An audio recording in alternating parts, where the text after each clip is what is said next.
আসসালামু আলাইকুম ভাই বাইকার সর্বকার থেকে নতুন আরেকটি ভিডিওতে জানাচ্ছি শুভেচ্ছা ও অভিনন্দন। এবার চলে আসলাম নতুন আরেকটি ভিডিও নিয়ে। তো আজকের ভিডিওর উদ্দেশ্য হচ্ছে আমাদের যে পালসার নিউ মডেল যে বাইকগুলো আছে, তো এই বাইকটি সমস্যা হচ্ছে মানে বাইকটিতে বারবার হচ্ছে ফিউজ কেটে যাচ্ছিল, অর্থাৎ বাইকের চাবি অন করার পরে যখন বাইকটি স্টার্ট করা হচ্ছে, স্টার্ট করার পরে অটোমেটিক বাইকের ফিউজটি কেটে যাচ্ছে এবং মানে সব কিছু লাইন হারিয়ে যাচ্ছে। তো আমরা হচ্ছে অনেক খোঁজাখুঁজি করছি যে সমস্যাটা কোথায় আসলে। তো সমস্যাটা ধরা যাচ্ছিল না এমন একটা অবস্থা, যেহেতু বাইকটি নতুন, বারবার ফিউজ কাটে যাওয়ার বিষয়টা আসলে অত সহজে ধরা যাচ্ছিল না। ওয়ারিংয়েরও তেমন কোথাও সমস্যা হওয়ার কথা না, যেহেতু নতুন বাইক।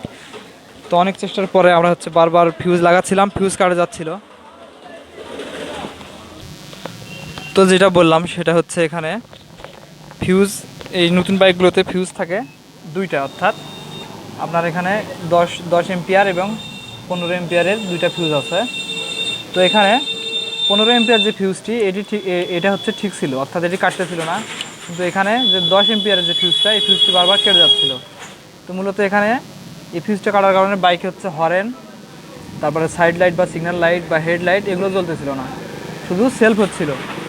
তো এখন আমরা হচ্ছে এরকম যে 10 ওয়াট ফিউজ, এটা আমি খুলে রাখছি, অনেক কয়েকটা ফিউজ লাগাইছি, পরপর ফিউজগুলো কেটে যাচ্ছিলো, কিন্তু কোনো সমস্যা আমরা খুঁজে পাচ্ছিলাম না। এবং শেষে আমি যখন এরকম একটা 15 ওয়াট ফিউজ আমি যখন এখানে লাগাইছি, এই 10 ওয়াটের জায়গায় 10 এম্পিয়ারের জায়গায় 15 এম্পিয়ার যখন ফিউজটি লাগালাম, তখন হচ্ছে বাইকটি আমরা স্টার্ট করছি। স্টার্ট করার পর বাইকটি বন্ধ হয়েছে। তখন যে সমস্যাটা আমরা ধরতে পারলাম সেটা হচ্ছে যে বাইকের ডান পাশে যে চাপা সুইচটি আছে, চাপা সুইচের এখানকার যে কন্ট্রোলারটি আছে, এটি দেখুন এখানে, এই দেখুন ভিতর থেকে একটু ছিদ্র হয়ে গেছে, অর্থাৎ এটিতে ধোঁয়া উঠতেছিল, অর্থাৎ এটি আগুনের মতো গরম হচ্ছিল এবং এটাতে ধোঁয়া উঠতেছিল।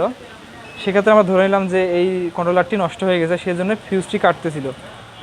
আর এটাই মানে যে এই ফিউজটি কাটে যাওয়ার কারণ হচ্ছে এটি নষ্ট হয়েছিল বা এখানে কোনো একটা লাইন ফল্ট ছিল, সেই জন্য ফিউজটি বারবার কাটতেছিল। কিন্তু আমরা যখন এরকম 15 ওয়াট একটা ফিউজ লাগাইছি, তখন ফিউজটি কাটে নাই, কিন্তু এটা হচ্ছে হয়ে গেছে, পুড়ে গেছে। তো আমরা এখন এই চাপা সুইচটি, এটা তো নষ্ট হয়ে গেছে, তো আমাদের এটা পরিবর্তন করতে হবে। তো আমরা এই জন্য হচ্ছে, তো এই চাপাটি পরিবর্তন করতে হবে। তো এটাতে হচ্ছে মূলত হেডলাইট ডাইরেক্ট থাকে, অর্থাৎ বাইক স্টার্ট করতে হেডলাইট অটোমেটিক জ্বলে, এরকম অন অফ সুইচ লাগে, হেডলাইট অন অফ করতে হয়।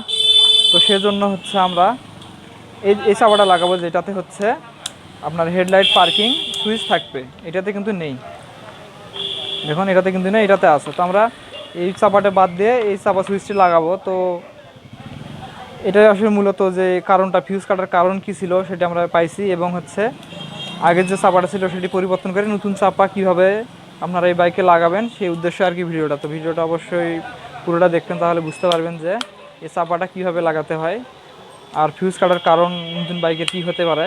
আপনারা হয়তো ভিডিওটা দেখলে বুঝতে পারবেন বা এতক্ষণে বুঝতে পারছেন।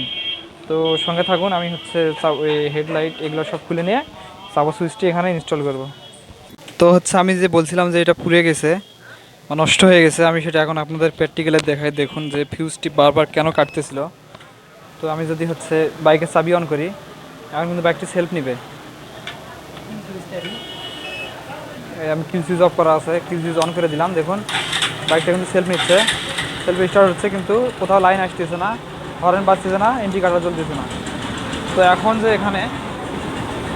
এখানে যে দেখুন এই 10 এম্পিয়ারের ফিউজটি খোলা আছে।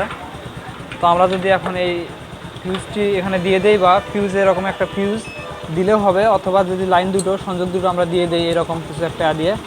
তো দেখুন আমি এটা একটু টাঙ্কির উপর থেকে সরে নেই, দেখুন আমি এখানে সংযোগ দুটি দিয়ে দিলাম।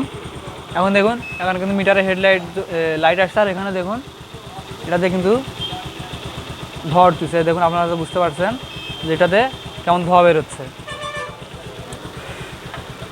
তো আপনারা হয়তো বুঝতে পারছেন যে বাইকে ফিউজটি কাটার কারণ কী, এবং বারবার কেন ফিউজটি কাটছিল। আমাদের এই জিনিসটা নষ্ট হয়ে গেছে, তো সেই জন্য বাইকে বারবার ফিউজ কাটতেছিল, এবং এগুলোতে মিটারে হচ্ছে লাইন আসছিল না। তো আমি বললাম যে হচ্ছে চাপা ইনস্টল করব। তো আমরা এখন এগুলো সব খুলে এই চাপা সুইচটি বাদ দিয়ে নতুন চাপা সুইচ ইনস্টল করব। তো আপনারা দেখতে থাকুন, ভিডিওটি শেষ পর্যন্ত দেখলে অবশ্যই বুঝতে পারবেন। তো আমি যেটা বললাম যে হচ্ছে চাপা সুইচটি পরিবর্তন করে দেবো, আপনাদের আমি সমস্যাটাও দেখালাম। তো চাপা সুইচ লাগাতে গেলে আর কি অনেক সময় সাপেক্ষের ব্যাপার, অনেক সময় লাগবে, তো ভিডিওটা অনেক লম্বা হয়ে যাবে। তো আমি পার্ট 2-তে এটির চাপা চাপা সুইচটি লাগানোর ভিডিওটা দিয়ে দিব। তো আজকের এটার ভিডিওটা এই পর্যন্তই থাকলো, যে আমরা সমস্যাটা ধরলাম, এই ভিডিওটা এই পর্যন্ত থাকলো। আর চাপা সুইচ লাগানোর ভিডিওটা আমরা পার্ট 2 অর্থাৎ দ্বিতীয় পার্টে দিয়ে দিব, নাহলে ভিডিওটা বেশি বড় হয়ে যাবে। তো এই ভিডিওটা যদি ভালো লাগে তো অবশ্যই লাইক করে দিবেন এবং চ্যানেল হলে চ্যানেলটি অবশ্যই সাবস্ক্রাইব করে দিবেন। তো দেখা হবে পার্ট 2-তে।